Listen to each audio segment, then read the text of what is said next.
Whitney. Who's that girl? It's Whitney Reynolds. Oh, she's got a show. Catch it on the weekends. Every single Saturday, right at noon on Chicago's NBC 5.2.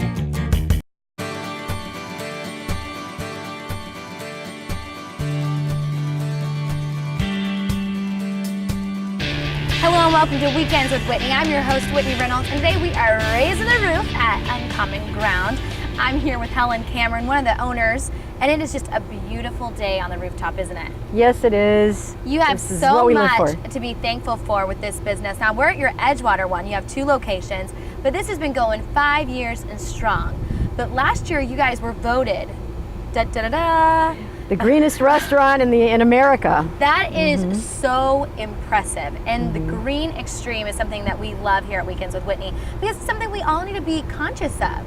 As we live day to day, sometimes we always think of the now. But really, what is it going to be like for our kids, our grandkids, if we don't take, caution to how we're using our resources?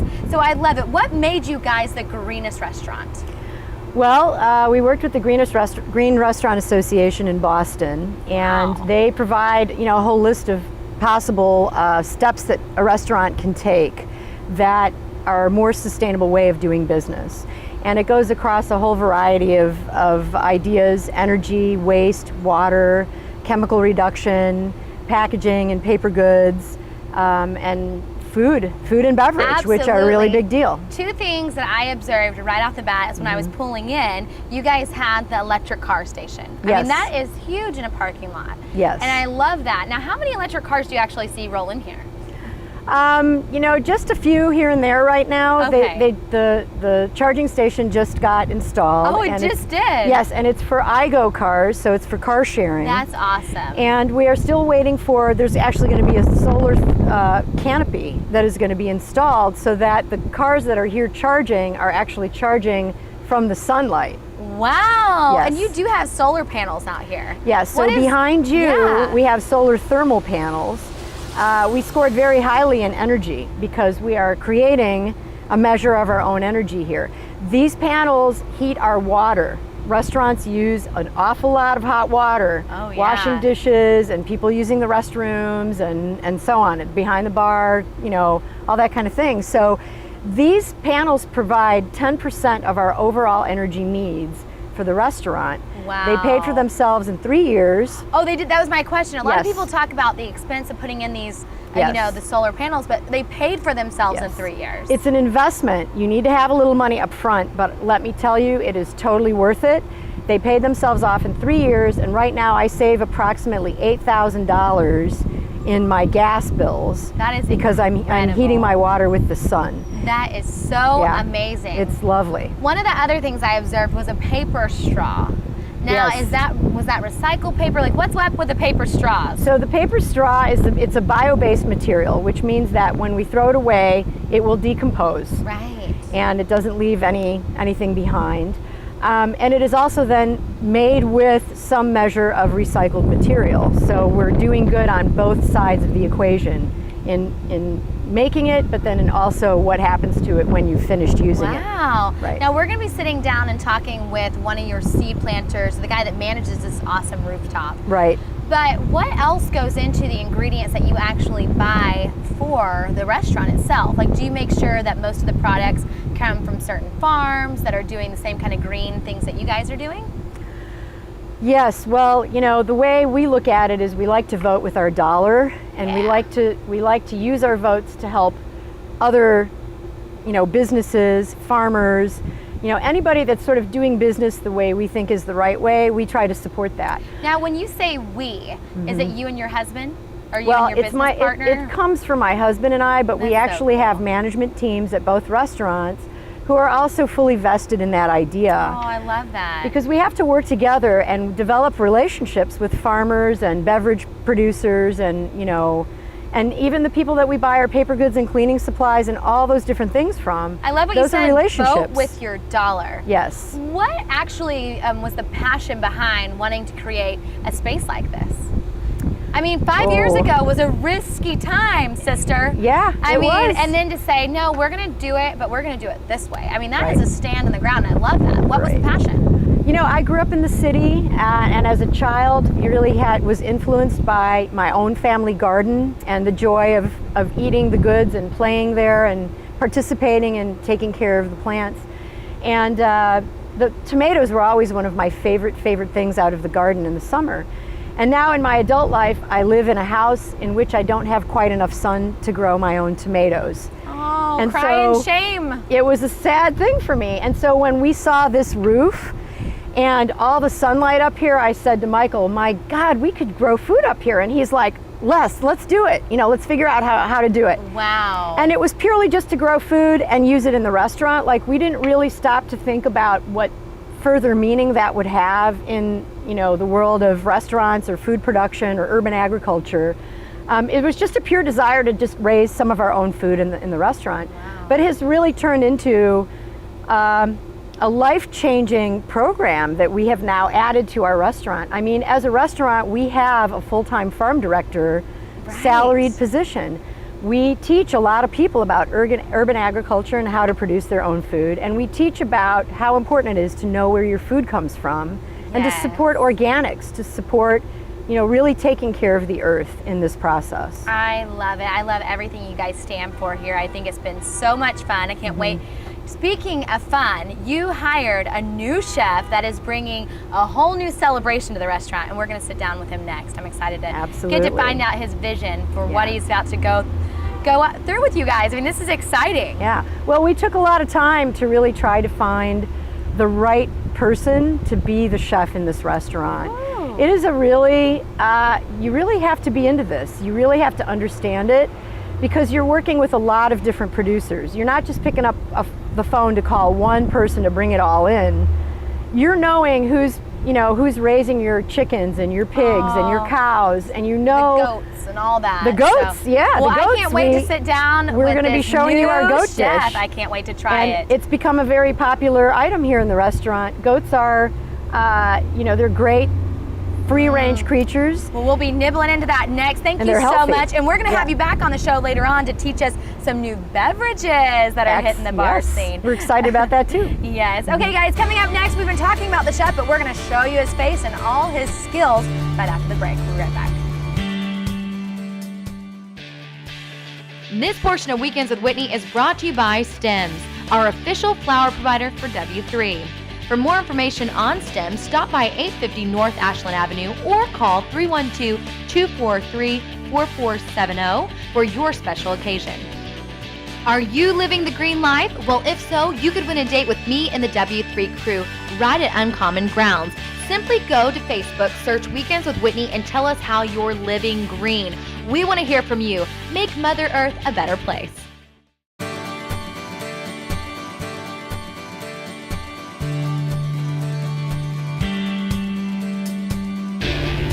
Hello and welcome back to Weekends with Whitney. I'm your host, Whitney Reynolds. Today we are on the rooftop at Uncommon Grounds.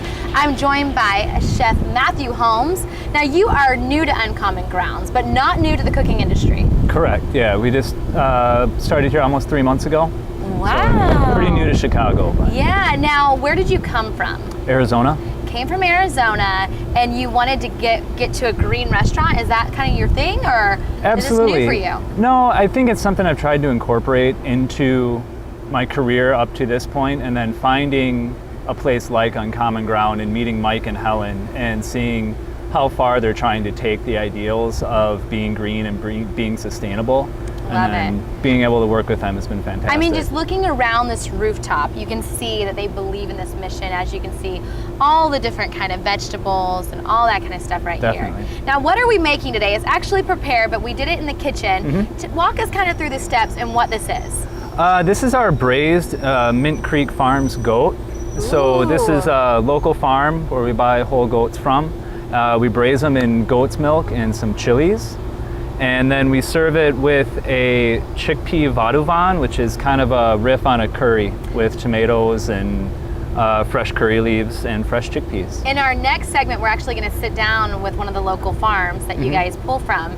So how do you make sure that, like, is there a difference whenever you're cooking this meat that would either be like from a fresh farm that you guys have picked versus like any old slap of meat? There definitely is. I think you can taste when somebody cares about what they're doing, not only from the start on the farm end, but it shows through their product and then the care that we take with it to prepare it. So I think you can definitely tell. Would you say this is a green dish? I think absolutely, yeah, for sure. What would qualify it to be green if you were kind of walking us through this ingredients? I think the main thing is probably the protein itself. Goat is a protein that is eaten around the world. It hasn't caught on as much in the US as it has everywhere else. We've been getting really good feedback. It's fun to go out and talk to guests and see what they think, see the changes that we're trying to implement, and it's gonna take a while and it's a long road. What are some of the changes we might see here? I think it's going to be kind of elevating the food a little bit. My background is fine dining, boutique hotels, so I think trying to infuse some the ideology behind that, the technique, and the way we do things into a place like Uncommon Ground that is more casual. It's neighborhoody. It's very friendly. We have great relationships with the neighborhood. Dave does a great job up here with his planning of what he's going to farm and what he's going to grow, and it's he'll come up to me and 2 days before they harvest and say, this is what I'm going to pull, what do you want to do with it, and we'll figure it out. Now here's one last question, and I want you to be as honest as you can. But let's say you're cooking and you guys run out of like your normal like farm eggs. Would you run up the street to a normal grocery store, or would you just go ahead and call that meal off for the night? We would probably call it off unless we could source something that we already knew. If I could, call another restaurant or get something that fits into what we do. But so you we really try to stay behind. true to what we do. Yeah, That's absolutely. Wonderful. Well, before we go, I'm going to take a little bite of your dish, and like you said, it is. Say the whole name of it again. Braised Mint Creek Farms goat with fresh chickpea vadu vang. Wow. You know what? I'm going to need a knife for this one. So I'm going to take a little bite, and then I'm sure it's just going to be delicious. And is this one of your own meals? It is, absolutely, yeah. It's kind of an experiment to see what we could do here and interject something new, so. Well, it just looks so yummy. A+. Anytime Great. it stops me from talking is a good thing when it comes to food. Thank you so much for coming on. Absolutely. Guys, coming up next, we've been talking about the food that comes from the fresh farms, and we are going to sit down with one of the farmers. We'll be right back. That was great. Good. Take another little bite.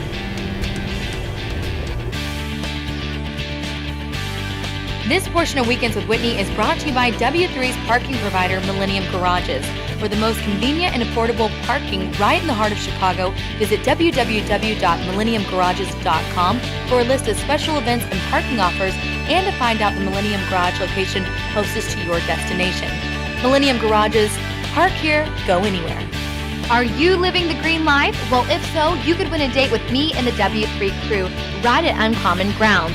Simply go to Facebook, search Weekends with Whitney, and tell us how you're living green. We want to hear from you. Make Mother Earth a better place.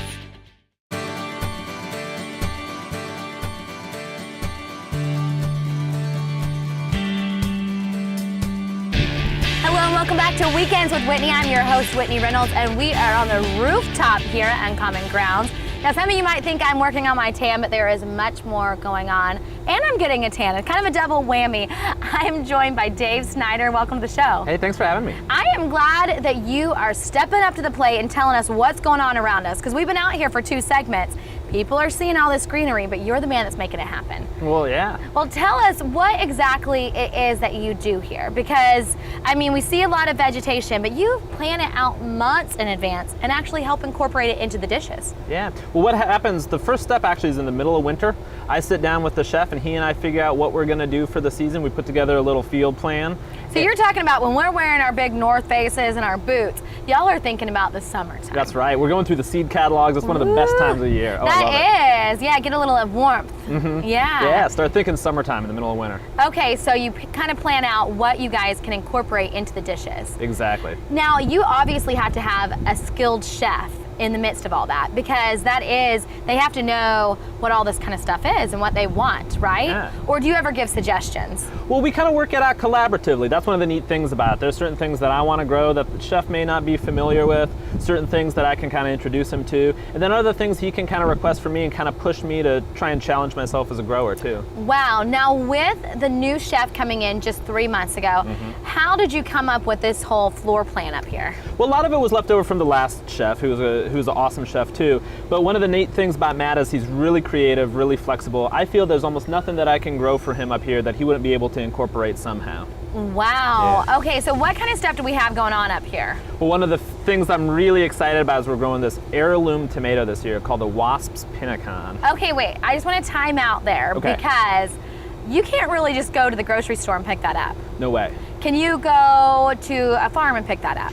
Maybe, but pretty unlikely. It turns out if you add up if you go to a farmer's market, maybe a couple dozen kinds of tomatoes at a farmer's market. It's awesome, right? Way better than a grocery store. I have to confess, I love the cherubs. Oh, they're so good, right? So good. But if you go to all the seed sources that I have that I could possibly grow tomatoes from, we're talking about 3,000 kinds of tomatoes that I could possibly grow for the chef. Wow, and where do we get these seed sources? You have seed sources, that sounds so much fun. Well, you know, I got my connections. But can't tell you on TV. Right, exactly. But you know, one of the neat things is you can order from seed catalogs. There's a lot more catalogs that are emphasizing heirloom, rare varieties. One of my favorites is called the Seed Savers Exchange. Wow. They're out of Decorah, Iowa. They've got an amazing selection of rare varieties of vegetables. Now, what's going on whenever you're picking out these seeds in the winter? What's going on at the rooftop? Are we still having a little bit of a farm go on, or no? Well, there's a lot of snow, but even still, we got a little bit going on up here. What we do is we build things called hoop houses, which are kind of unheated greenhouses. Wow. And we still can keep some things alive in the middle of winter. We're not harvesting very much. What are you keeping alive? Things like kale is really cold hardy. So we can do yeah. kale in the middle of winter, mustard greens.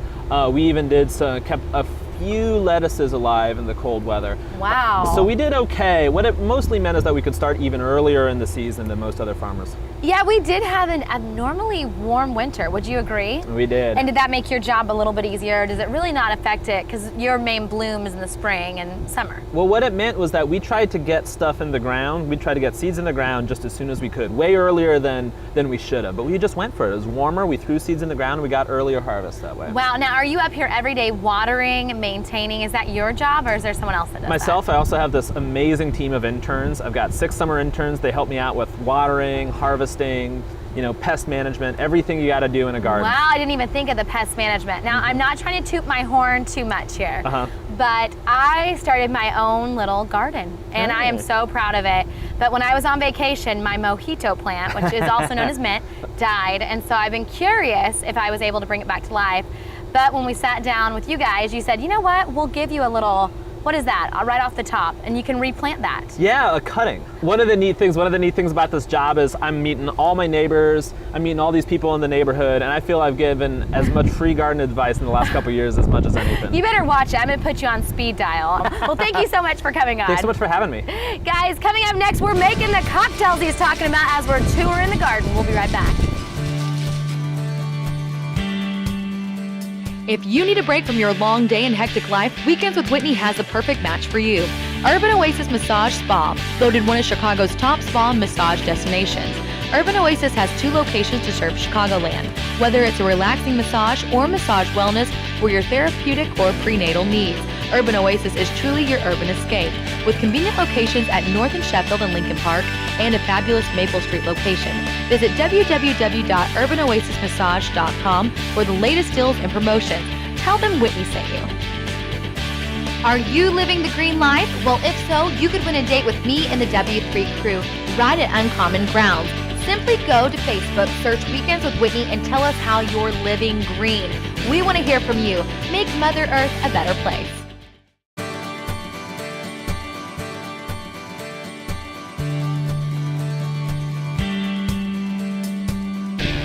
Cheers, sister. Cheers. Hello, and welcome back to Weekends with Whitney. I'm Whitney Reynolds, joined by Helen Cameron, one of the owners here at Uncommon Ground. And we even got some beehives and bees and wonderful food going on below. What a great day.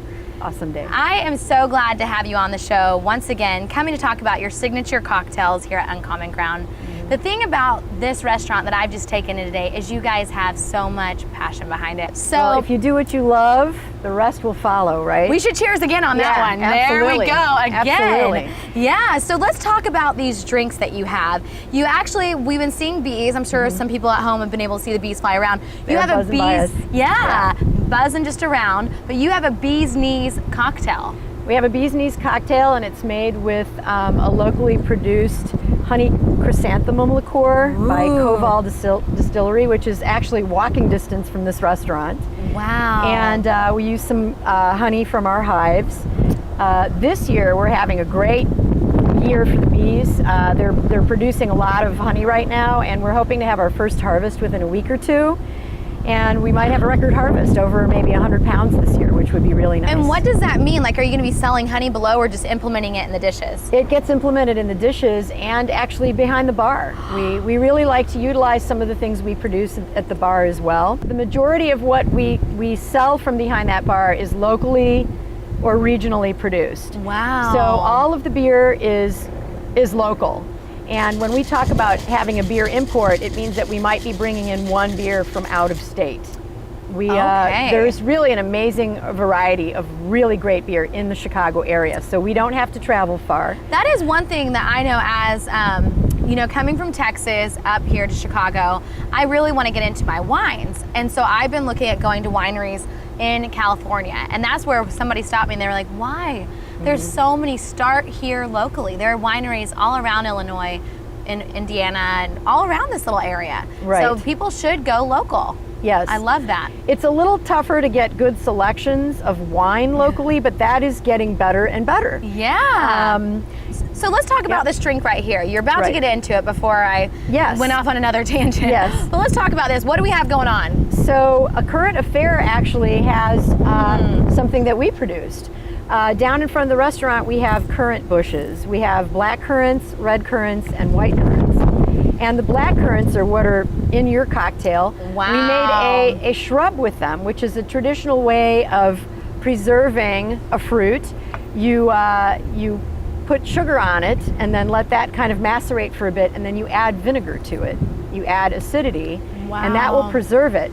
And it makes an incredible syrup that you can then use in many different ways. It is incredible. Makes great cocktails. I've been loving it. And then I love this little, and this comes right from And out that's front. a rosemary sprig from one of our herb bushes. And I love that. Just a great aroma as you're drinking it. Let's talk about a super couple fresh. more of your favorite ones real quick. Right. So I'm holding a Red Streak Breeze. We've been working with Virtue Cider, which was recently started up by Greg Hall, a good friend of ours. He's actually making, cider from locally raised apples. Wow. Really fresh cider. And so he's working with a lot of our local farmers. And then this has a few other ingredients in it to just make it a super refreshing cocktail. Well, and I'm sure our viewers at home are able to see the bartender just mixing and matching all these wonderful drinks. These are so great. Thank you so much for having us up on your rooftop today and just making the whole green experience. Guys, I encourage you all at home, if you're not doing steps yet, it doesn't have to be an overwhelming process.